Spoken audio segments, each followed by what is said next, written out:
এখানে এসো। হ্যাঁ অনেকদিন পর এসছে তো। হ্যাঁ এখানে এসো। আসেন আসেন, একটু একটু সাইড দিন। না না, অক্রুর এসেছে নন্দ ভবন। এসে কোথায় দাঁড়িয়েছে? নন্দ মহারাজের কাছে। নন্দ মহারাজ বলছে,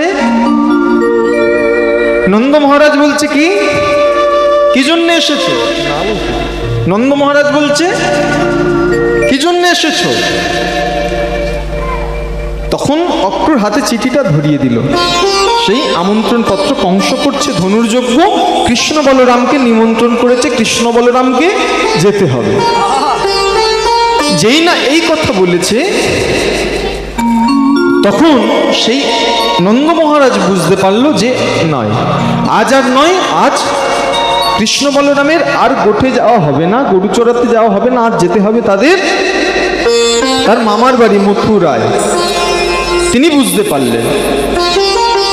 অক্রুর এসে কৃষ্ণ বলরামের কাছে কি বলল, যে এই যে তোমাদেরকে ডাকছে ধনুর্যজ্ঞ, কিন্তু এর উদ্দেশ্য ধনুর্যজ্ঞ নয়, উদ্দেশ্যটা কি তোমাদেরকে হত্যা করবে বলে ডাকছে।